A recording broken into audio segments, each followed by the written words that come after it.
Welcome to Ideas to Implementation, the podcast for women who have a business idea but feel stuck in a job. Featuring real women with real stories of how they went from employee to boss. My guest today is entrepreneur and business owner Shim Ravalia. Hi Shim, thank you for coming on today. Hello, thanks for having me. I'm excited. No worries. So tell us about yourself. What do you do? What's your business? So I run a business called The Gut Intuition. It's actually my second business in 7 years that I've been in business, actually. And I help female business owners, entrepreneurs with their physical, emotional and mental health combined. So that is what the business is all about. Okay. So you said you've been in business. So this is your second business, 7 years. Yeah. What did you do before? Do you mind telling us? So I entered the business world in February 2012. So that was 7 years ago. And my first business was a sports injury clinic that I ran for 6 years. And it was running really well. I really enjoyed it, but it got to a point where I was like, this is not really my passion anymore. I really wanted to go down a deeper route in health, and that meant that I had to retrain on some of the stuff that I didn't know, and I really just had to make a 360, basically a transformation on what I really wanted to do, and that required me just taking some time out. But it's taught me so much, like the way I run this business, like it's just, I'm having so much fun running it. And it's a year and a half old, The Gut Intuition is, so it'll be 2 years old in December this year. And it's just continued to go from strength to strength. Lots of ups and downs, and lots of challenges, but wins along the same way as well. So it's just it's really exciting. I think it's important to enjoy your journey rather than just working all the time. So yeah, no, definitely. And so what about the transition from sort of employment? So I know, you had your sports clinic, and so all around health and wellness. I see a theme here. What were you doing before? Have you always been in that sort of industry, even employed? Yeah, so, at university, I learned everything about sports therapy. And then I was like, I need to go out into the big wide world and learn and put everything I knew from what I learned into practice and earn some money. So I started off in health and fitness clubs like Fitness First. So I did a lot of gym instructing. I was teaching classes. I was doing, the pool testing that you would do and cleaning machines. And it was good for the time being because, that's what I really wanted to do, just get my hands dirty and just start getting some experience. And then I went on to work for private health clubs as well. And I was there for 2 years. And then I think just before 2012 hit, I remember having this conversation with myself. I was like, where am I going? Like, it's not exciting anymore. And I'm getting very comfortable with the job, and I'm not learning anything different anymore. And I'm a learner. I like to learn and progress forward. And then, come January, I was like, I think it's time that I go and do my own thing, because it gets to a point for me. I don't know if many of the other women that are listening that can resonate, but I don't do very well with rules. And I you got to do it this way. You got to help this person in this way. And it's a bit of a soul destroying way to not working well. Do you know what I mean? And I was just like, something's got to change, and it means that I have to go off on my own and develop a business. Like, I can do this. I knew that I could do this. And literally in as little as 30 days, I went from employed to self-employed. Wow. Like, I literally just took the rug off the carpet underneath my feet like that. And I was like, I'm going to do it. And I remember my boss at the time, he was like, I don't want you to go. Like, you're the best, one of the best workers here. And, what if you did part-time? And I'm like, do you know what? If I'm going to be doing this business properly, it means I have to commit 100%. I can't just have one thing here and one thing there. And for me at the time, it just made sense to just let go of something that was dragging me down to doing something that was going to lift me up, and I was going to learn so much, and it was just going to be quite exciting because it's uncertain. It was so unknown. And, I didn't have a website sorted or anything like that. I just was like, no, there's another gym down the road, and they've got a room to rent, and I will set up my business there. And that's where I was for 6 years. And there's been some roller coaster ride for sure, but it for me at the time, that was my situation. I was like, I've got the opportunity, I've got the capacity to do this. And I know a lot of people don't have the opportunity to just go and quit their job and do a business. Sometimes it's not, it doesn't make sense. But for women that are wanting to go into business, I would say, like, number one, why do you want to do it? Yeah, that's it, isn't it? I really wanted to go back on that point, because that is a big jump, jumping out of a job, the security of a 9 to 5. And that's the thing that sort of stops people sometimes, even though they want to do their business. What was it that really gave you the confidence to say, I'm just going to do it? And within 30 days, literally jump ship. What was it?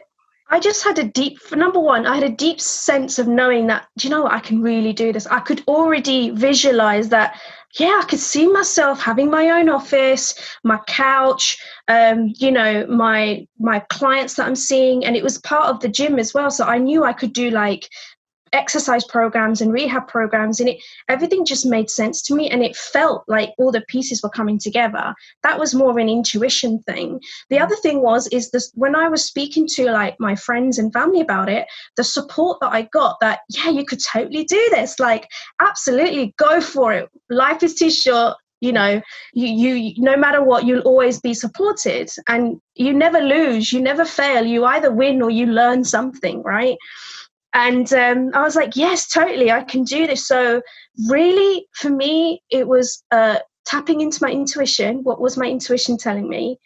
And, having the support from friends and family around you, knowing that, your back is supported no matter what happens.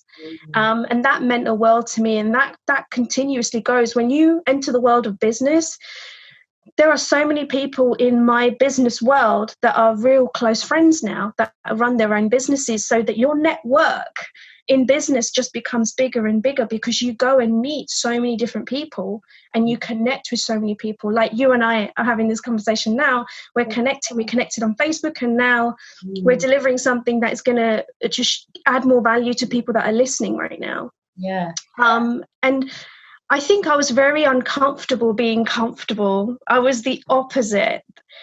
Some people are very comfortable just having that pension plan, the job security, whereas I was like, but what happens next? Like, I'm a child. Like, I was like, what happens next? What happens next? Like, I don't know. And for me, that was very uncomfortable. I was like, I'm not growing. I'm not learning. I have a vision that I can be so much more, rather than just playing it safe. I think playing itself serves its purpose for a little while, but after that, I just think we are all powerful human beings. We have so much intelligence within us that we can really utilize and just make a difference in the world, So I was just like, that's what it comes down to for me. So, gosh, that's amazing. And so, obviously, you spoke a lot about intuition, so hence the name of your business now, Gut Intuition. Tell us a bit more about that. Where did that come up? Well, I know what you were saying about intuition, but is that the reason your new business is called that? Yes. So basically, when I let go of my first business, although there was a part of me that felt relieved, I was like, I don't have to go to the clinic anymore. I've got all the time in the world. But in terms of my physical health, the damage has already been done. You know how much we just run and we invest so much of our time, energy, and money to just make sure our business stays afloat and we keep serving people. I hit burnout so many times, and I ignored the signs. And then, it gets to a point where you're forced to take time out when you don't really want to. And that happened to me so many times, but there was already damage being done. I had a lot of gut issues. Which I didn't know I had. I had an infection that I had for 4 years.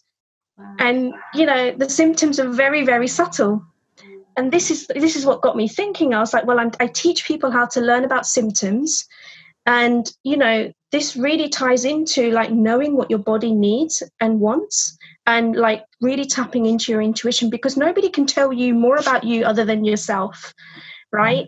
And this is where the gut intuition came in. And that was like, this has transformed my health, not just from a physical point, but an emotional and mental point. And this is what I'm going to lead forward. So I went down the rabbit hole of health. So not only was dealing with sports therapy, but I was like, I get to go deeper. And I just went much, much deeper into emotional health, what our symptoms actually really, really mean, and how they're messages from our body talking to us, and how the digestive system is a very powerful, independent system when you nurture it in the right way. But if it don't, then it definitely changes how we behave, how we feel on a daily basis. There's a whole universe of different types of bacteria in our digestive system that affect our mood. And, you know, there's going to be times in business where you're not going to feel inspired. You're not going to feel, you're going to feel challenged, or you're going to be like, oh my God, this is amazing. And you just want that high all the time. But this is where the gut intuition has really, really helped female entrepreneurs really help their health from A to Z. So really getting them out of a stress situation and more into success, whatever success means to them. Okay, so I have the stress to success system with the gut intuition that really helps achieve a better balance with our health, because I totally believe that how you do business is how you do health, and how you do health is how you do business. So it's really, really important that you continue to work on yourself, but that will show up in your business in so many different ways. Yeah, that's powerful. It's really needed, because sometimes we can be so busy working in our business, working on it, and just neglect ourselves, neglect our health, and not realizing that we are our business. So if our health is affected, then everything else, including our business, will be affected as well. So yeah, 100%. What you're doing is amazing. So what has been your biggest learning in business? You've run two business, had a business, run another one. What's been your biggest learning? Self-care. Because I was forever chasing money. I was like, getting the sales in, brilliant, amazing. Now we get to build a team. So I was building a team, but I wasn't really taking care of myself at all. I was just always constantly, and I never really celebrated the wins, no matter how big or small. Right. I could make the smallest wins and not celebrate them. But when I made a sale, which is money, I was like, yeah, let's go and, let's go party. Let's go and have a drink or whatever. And it was just a very unhealthy way of looking after yourself, or a very unhealthy way of celebrating your wins. And for me, I really needed to strip back the layers and just go, what does make my body thrive? Like, what does my body need when I am sort of working on the business? Because when we're working away on our laptops, when we're talking to clients on Zoom, when we're, building relationships on a virtual way or face to face, that requires a lot of energy. It requires a lot of effort, right? And that is stress for the body. So how do you manage that in order to function every day really, really well? And I wasn't doing half the things that I would often tell clients to do. It's like, you've got to drink more water. You've got to sweat. Yeah, like I wasn't really practicing what I was preaching at the time. I put my hands up and I was like, right, now, come 2018, this is where my health just totally transformed, and how I was thinking about health and how I was looking back in the past. I was like, yeah, I was really indecisive about that time, about that situation or that joint venture. Why was that? Where was I with my health at the time? Was I even sleeping well? Was I even eating well? Like, all of these things with our self-care, we don't do the basics really, really well. So how can you expect a different result in our business if we're not functioning in a right way? That is good for you. So for me, the biggest, I would say the biggest win, the biggest success has been self-care. And that's what the gut intuition is all about, is teaching female business owners, entrepreneurs that have got a business or are about to go into business, they're going to create something, that really, really make sure that you do put yourself at the top of the list. Your self-care always comes first. Like, it's a bit controversial, but being selfish for the right reasons. Nobody benefits when you don't look after yourself. You don't benefit, your friends, family, clients, so on. Well, that's it. How can we pour out, give out if we're empty?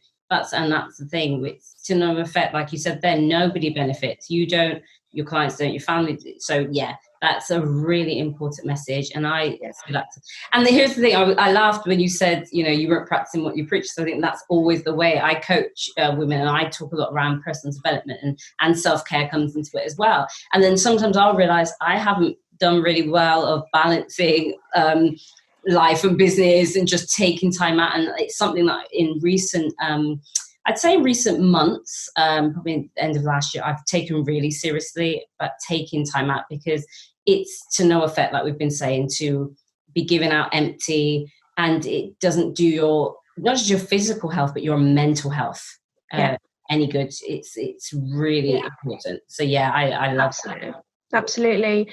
And to add to that, I don't know about you, Simone, but there were times where I was like, I'm not okay, but I'm going to push through. I've got this.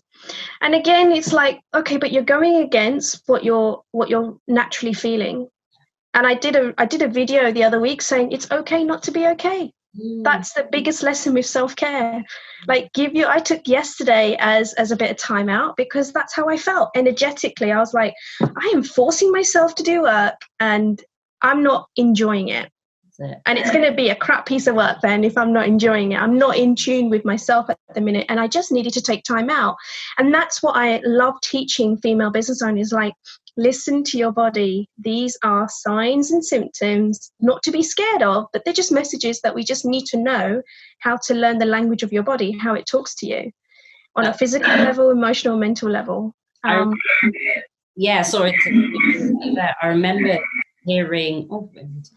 hearing someone say, give your body the rest it needs, or it will take the rest it needs.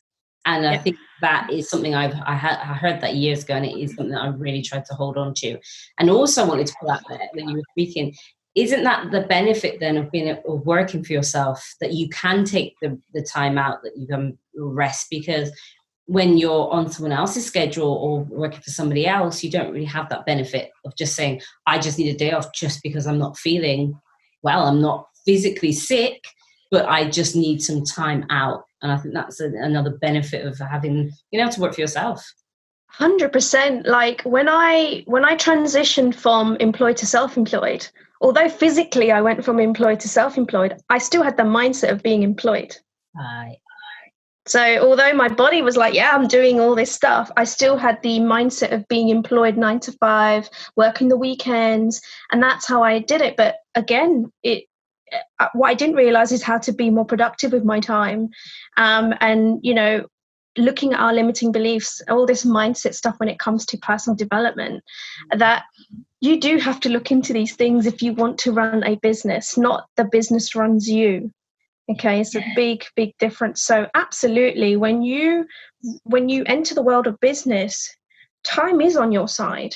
You dictate your time. You dictate when you want to do your client calls or whatever your business is, to what day you want to take time out in the week according to your lifestyle. And you can dictate whether you want the morning off, or whether you choose not to work 12 o'clock every day. Like, it's entirely up to you. You get to choose. It's your choice. Yeah. Time management is key, not just, as I said, going, but how do you structure your day? When are you most productive? Because we all have different ways of working, our own body clocks, and when not everyone is productive 9 to 5. And so figure out, if you are a morning person and you want to work all mornings, or maybe you're late at night and then you have the day off, but figuring out what works for you. I think that is a key piece of advice. Shim, what I wanted to bring up as well, how did you, so there may be women listening who have a business idea, or they're going out into business, but they're worried about sort of marketing themselves, or how do they get clients? How did you do it? What advice would you give someone? I think first and foremost, it's really about understanding the type of people that you want to work with. Okay, it's not necessarily about you when you run a business. A lot of people have their heads in their business in the sense that it's all about them. When we run a business, when we create a business out of an idea, we are doing it to serve others. Okay, because that's essentially you're basically providing a solution to a problem. Okay, and I would say, spend time, good quality time, on learning and getting to know your ideal client inside out. like their likes, their dislikes, where they hang out, what are their problems, what are their beliefs, etc., etc. The more you know about them, the stronger your marketing will become, because you're going to be serving them a lot better. And I would also say is spend some time writing down your story. Right.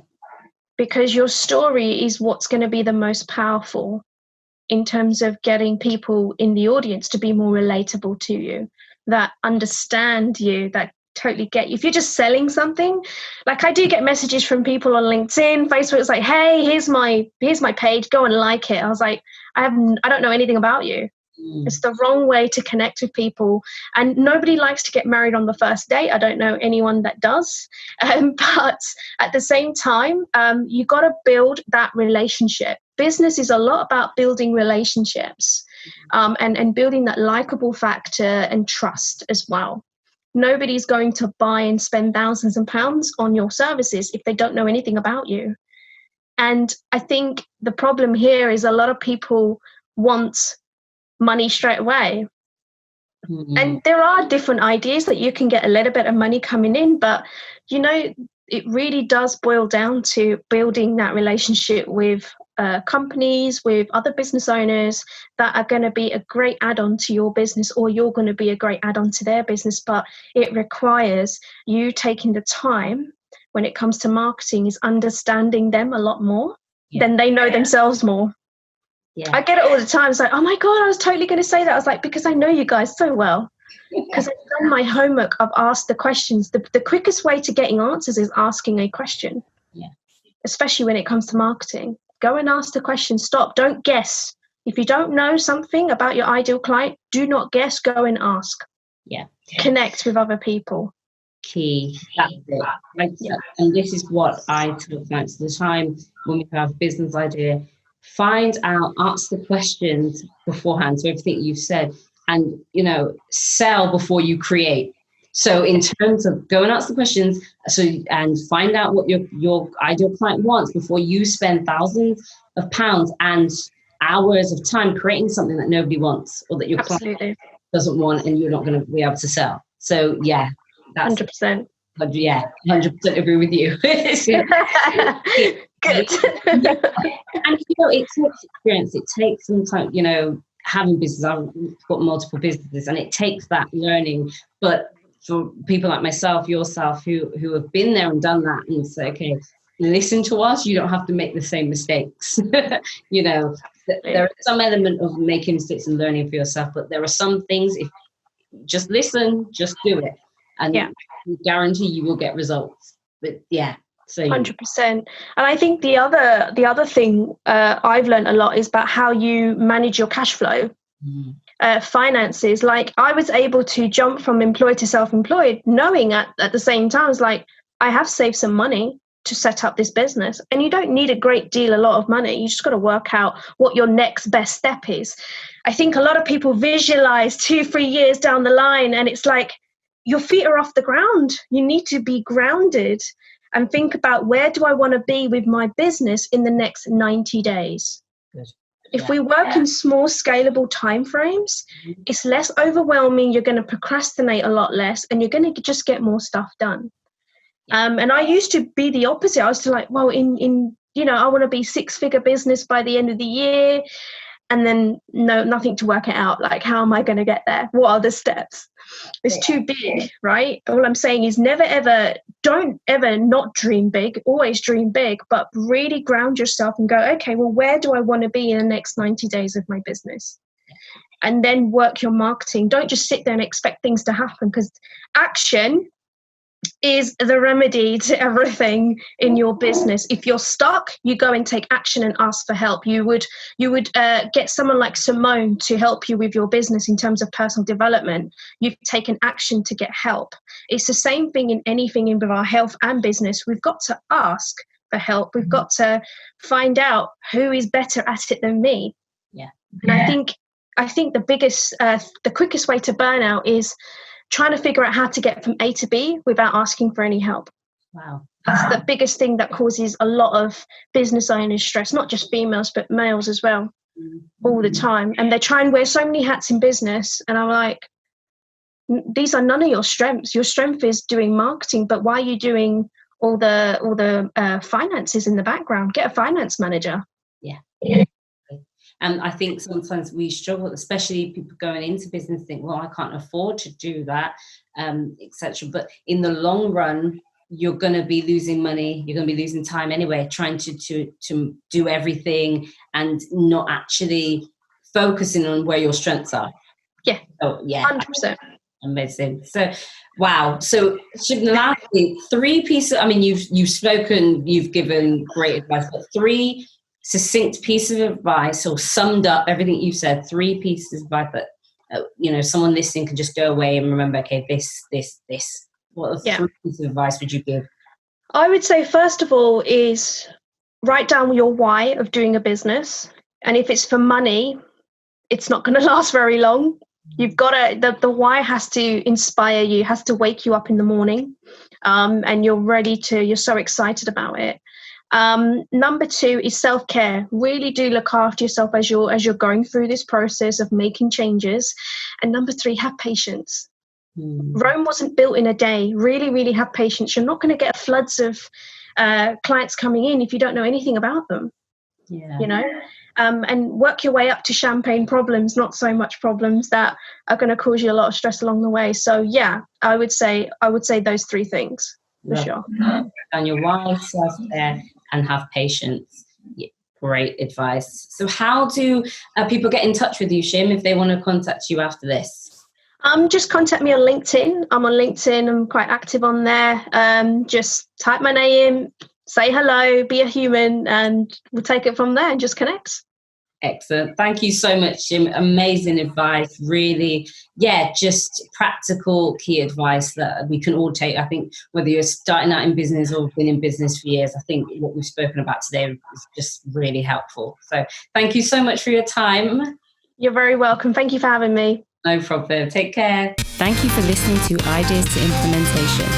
Please don't forget to like, comment, share and subscribe so you never miss an episode. Until next time.